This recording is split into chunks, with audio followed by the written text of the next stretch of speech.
রংপুরে কাঁচামাল ব্যবসায়ী আশরাফুল হকের রহস্যজনক নিখোঁজ হওয়ার 3 দিন পর তার 26 টুকরা খণ্ডিত মরদেহ উদ্ধার হয়েছে ঢাকার হাইকোর্ট এলাকার সামনে দুটি নীল ড্রামের ভেতর। গ্রাউন্ড ফুটেজ ও সিসিটিভি বিশ্লেষণে পাওয়া তথ্য অনুযায়ী বৃহস্পতিবার দুপুর 2:40 শনির আখড়ায় একটি বাসা থেকে অভিযুক্ত শামীমা একটি সিএনজি ভাড়া করে। 9 মিনিট পরে 2:52 সে দুটি ড্রাম ভরে ভাড়াকৃত সিএনজি করে বাসা থেকে বের হন। এরপর বিকেল 3:13 হাইকোর্ট এলাকায় মাজার গেটের পাশে একটি বড় গাছের নিচে ড্রাম দুটি ফেলে দ্রুত পালিয়ে যায় দুজন। স্থানীয়রা প্রথমে বুঝতে পারেনি ভেতরে কি আছে। সন্ধ্যার দিকে দুর্গন্ধ ছড়ালে পুলিশ এসে ড্রাম খুলে দেখে ভেতরে চালের স্তূপের নিচে কালো পলিথিনে মোড়ানো খণ্ডিত মরদেহ। পরে সিআইডির ক্রাইম সিন ইউনিট এসে ফিঙ্গারপ্রিন্ট বিশ্লেষণে পরিচয় শনাক্ত করে। তিনি রংপুরের বদরগঞ্জের কাঁচামাল ব্যবসায়ী আশরাফুল হক, বয়স 43। পরিবারের ভাষ্য অনুযায়ী আশরাফুল 3 দিন আগে তার অসুস্থ বাবাকে রংপুর হাসপাতালে রেখে ঢাকায় আসেন মালয়েশিয়া ফেরত বন্ধু জরেজ মিয়ার সঙ্গে। এরপর থেকে আশরাফুলের ফোন ধরতেন জরেজি।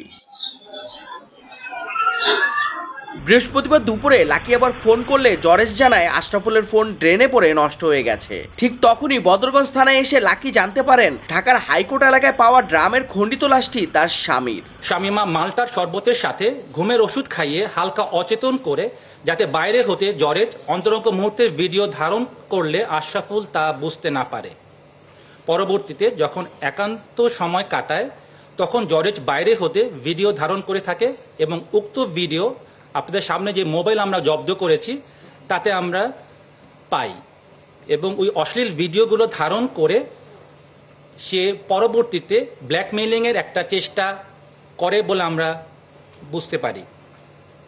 প্রিয় সাংবাদিকবৃন্দ, শামীমা দেওয়া তথ্য মতে 12 নভেম্বর 2025 তারিখ দুপুরে আশরাফুল যখন পুরোপুরি অচেতন হয়ে পড়ে তখন জরেজ আশরাফুলের হাত দড়ি দিয়ে বেঁধে ফেলে এবং মুখ কস্টেপ দিয়ে আটকিয়ে দেয়।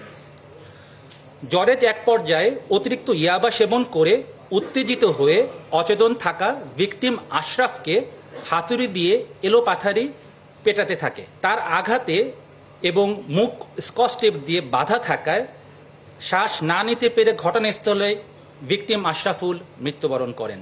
আশ্চর্যের বিষয় যে একই ঘরে জরেজ এবং শামীমা সেই লাশের সাথেই সেই রাত্রিটি যাপন করেন। পরবর্তী দিন অর্থাৎ 13 নভেম্বর 2025 তারিখ আশরাফুলের মৃতদেহ গুম করার উদ্দেশ্যে জরেজ নিকটস্থ বাজার হতে চাপাতি ও দুটি ড্রাম কিনে আনেন। জরেজ চাপাতি দিয়ে লাশটিকে মূলত 26টি টুকরো করেন এবং দুটি নীল রঙের ড্রামে ভরে রাখেন। পুলিশ জানায় দুপুর 2টা থেকে 2:30 মধ্যে একটি ভ্যানে 2 ব্যক্তি এসে ড্রাম দুটি রাস্তার পাশে রেখে যায়। আশেপাশে সিসিটিভি ফুটেজ বিশ্লেষণ করে পুলিশ শামীমা ও জরেজকে গ্রেফতার করেছে।